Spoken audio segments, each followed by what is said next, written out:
What does it mean to you to stand in your own power? What does standing up for yourself mean to you? In this particular chapter, this part of the book that I'm writing, there's a part where it talks about her standing up with no armor, her not needing to explain herself, her simply not shrinking and being herself and what that means as a leader. So essentially, I was thinking a lot of times, when you start standing up for yourself at first, whether you've been bullied or just had a really hard life or nobody listens to you, you think that standing up means defending yourself. It means fighting for yourself. It means standing up against bullies. And I'm not saying it doesn't, but what comes after that? You can't just go around punching everybody in the face. You can't go around speaking your mind, not caring who you hurt. You can, but it won't serve you for very long. So the next step of that, the next stage of that, the next evolution would be to stand up and not have to wear armor, to stand up for yourself without wielding words as weapons or without wielding fists. It's basically to just stand up and be seen, to not shrink down, and to not have to explain yourself, why you did something, why you're there. Part of my people pleasing, when I tried to say something, was to continually justify what I did, what I said, my mere existence, continually trying to justify my worth. And I didn't realize that at the time. So now, though, when you stand up for yourself, and it's not about fighting, it's really about understanding that you command attention, that you command the very energy of others that are around you, not because you want to bully them or boss them, but because you're standing up, you are being seen, you are accomplishing something, you are progressing. And the ones that want to follow you, the ones that want that progression or have a similar view or similar, not endpoint, but like goal, similar, your goals align along the way, they're going to stand with you. And you're not standing up to force them, and you're not trying to bully them or get them on your side. You don't need to. You simply stand up for yourself. You stand up for your truth. And those that are aligned will follow you, not because you're their master or their leader. That's not the type of leader that I would imagine you want to be if you're watching a channel like mine or listening to something that I'm saying. You're wanting to lead because you know better needs to happen. So therefore, you choose better, and those that are aligned choose with you, choose to follow you, choose to co-create that with you. It's not about being a boss. Being a boss, is, and I'm not saying a boss a job, I'm saying like being a boss, like standing up being a boss in today's lingo.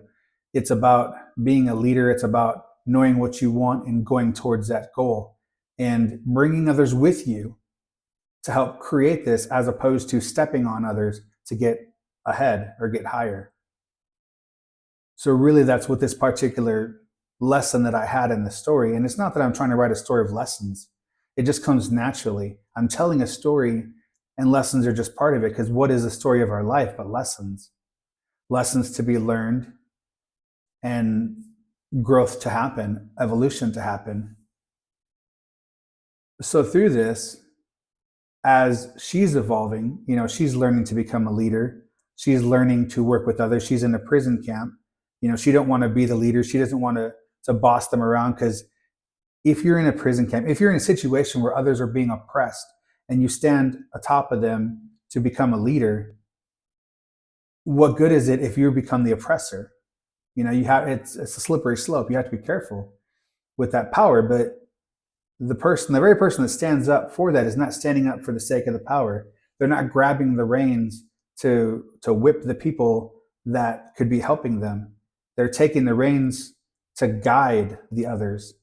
And in the process, you're still co-creating. So you're not You're being a boss by showing up.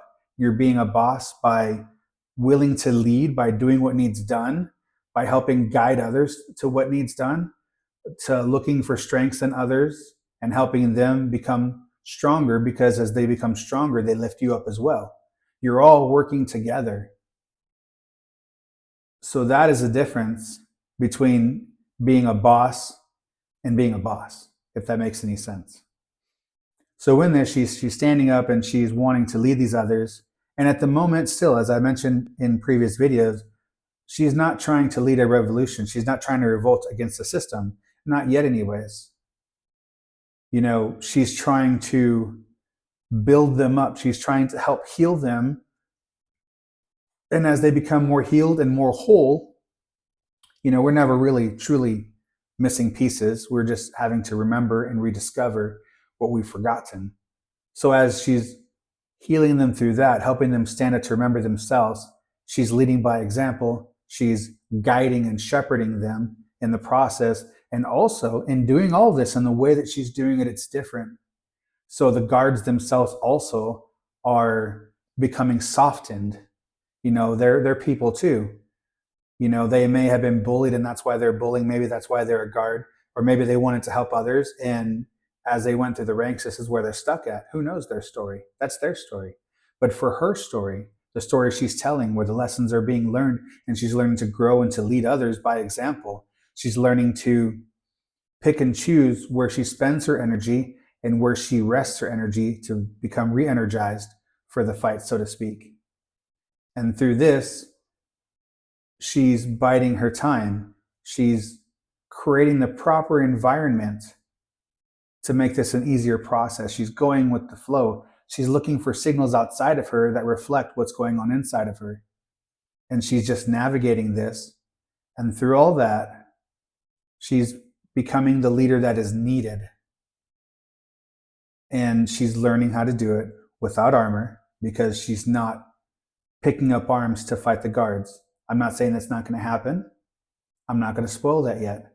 But what I am saying is that she is learning to navigate the system and be within the system, but also to stand up for others and to basically grow everything. It's like planting the seeds in the guards, planting the seeds in the prisoner, planting the seeds in the environment. And also, as I mentioned in the previous video, I think it was, as she heals herself, as she grows herself, and as she does the same for the people surrounding her, it's also healing the environments, healing the energies. You walk into a room where people have been arguing, even without reading their body language. There's an energy in there. There's something going on in the environment. We affect more than that which is around us and that which is inside of us. We affect the whole. So the whole is being affected, the environment's being affected. So it's almost like she's planting seeds in the environment as well until the fruit ripens and until it's ready for the taking, which would be the moment to do whatever is going to be done to potentially escape this prison, this quarry, this encampment, the slave encampment, with minimal lives lost. Because what good is the war if she gets free and all her friends die in the process and all the soldiers die in the process? All that death and all that negativity, what is that going to do to the environment? She's trying to learn from this spirit of the mountain, from her spirit guides, the elementals, whatever the case may be. She's trying to learn from all this and navigating it and navigating Mother Nature and the earth. And in the process, she is learning to heal all, and can't heal all if she just creates a big slaughterhouse. What good is that? What good is it in the end? And also the person she becomes going through that, going through the war, going through the bloodshed, going through the fight, knowing she could have done better, wondering if she could have done better, that's going to psychologically and emotionally damage her as well. So she's not looking for the path of least resistance, but the path that flows the most, that has the most, I don't want to say positive moving parts, but essentially the most, I'm at a loss for words. It's not the most positive outcome, but I guess the most harmonious outcome, where everything becomes more harmonious and more flowing, healing the earth, healing each other, healing the guards. I'm still writing the book. That part hasn't been wrote yet. So I'm still, I don't want to say deciding, because the thing is this book is ever flowing. As I'm writing the book, I'm not just writing what I want to happen. I'm writing what feels right. I'm writing what feels like the next natural step of what would happen. And this is only the backbone. I'm shooting for 30 chapters. I've got the titles of the chapters that explains the story essentially. And then I'm writing the backbone of the story. And then once I get done, because I'm a perfectionist, I will literally spend and have the most amazing 2 perfect chapters that'll take me a year. Or I can write chapters 1 through 30 and feel in the moment, what's next? Okay, what's a different way that I can perceive the title of this chapter or the ongoings, so that I can expand this, not for fluff, not for filler, but for actually context of what feels right to happen. And then as I'm growing as a writer, because this is my first book, I've never wrote a book, I've never wrote a short story, I've never done this, which is awesome because I don't have those constraints. Though I'm more in my heart and in my flow than I am in my mind. But I still am in my mind, not while I'm writing, but the reflection afterwards, or the reflection when I pause in the sections of that chapter. So after I finish the chapter and it feels right, my goal is 1,500 words. And when I get to chapter 30 and I finish the story, then I can go back through and then I can expand it on what it feels. But it's all about feeling. And then even when I'm stuck and I want to write, I feel not that I need to write, but I want to. I feel it in me to come out, but I'm not sure what makes sense. Then I put myself in the story. I put myself in Rook's shoes and I say, what would she do? And then that inspires me to continue to flow more. So none of this book has been forced. I knew I wanted to write.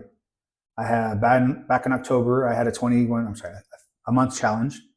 And in that challenge, in the writers group that I'm in, it was to work 5 to 10 minutes on your story, even if it's just brainstorming. And so I did a little bit, and within the first week, I was already writing the story. And then I just pushed myself in the positive light. I gave myself a time constraint. So there was that to get something done. And if I could, to write. And I think one of my first chapters, maybe the second chapter or the third, was like 300 words. And I was like, this feels done. I don't feel the need to force anything. And that's when I truly decided that I have a story that I want to tell, but the story tells itself. I am really just capturing the essence and putting it out there. So in this discovery of this writing, I'm also not forcing, I'm also not fighting something. I'm not fighting a timeline. I'm not fighting my goal of how many words or how many chapters or how this is all going to happen. That's got to fast. I'm not fighting that. Instead, I'm learning to flow with it. I'm learning to show up. I'm learning to stand up for the story and for myself through the story. And I'm learning to not have to explain myself in the story. I'm not having to explain anything. There was one chapter, and I don't know if I said it in the video, but I told other people when I talk about it, is that there was a point in time when it came about that the rock quarry was where they were going to go. I didn't want her in a dungeon. I didn't know what kind of encampment. I thought she was going to escape on the way there, and then it just made sense and it flowed that she's going to a rock quarry. I know nothing about rock quarries, and then when I went to that chapter, when I was going to write where they arrived at the rock quarry, I was like, how do I write about something I don't know? I mean, I got a vague understanding of what a rock quarry is. I got a few ideas. I've seen some stuff, but generally most of my research on rock quarries was actually about the ones nowadays where they're using large scale equipment for the limestone and for the different ones. And I didn't know how that would work. And then I decided, why would I write a story where basically she arrives somewhere and then tells everybody what it looks like? This is this, and this is why this, and this is this, and this is that. And I decided what felt better was she is in a state of overwhelm. She thought she was going to escape. She's still looking to escape. She's not freaking out and panicking, but this is not the right state of mind. Yes, she's going to be observant because as being a rogue or a thief, she is observant. She is aware of all the surroundings. But in that, though, the experience of it, experiential, wouldn't be well, this is the cave, this is the that, this is the explosive, this is the pickaxe rack, and this is the that, and that didn't make sense. What made sense instead was to go through the process, almost like when you're getting. I've never been to jail. Sorry, I don't know about booking other than TV shows, which is not the greatest thing in the world to use as reference, but it's what I know.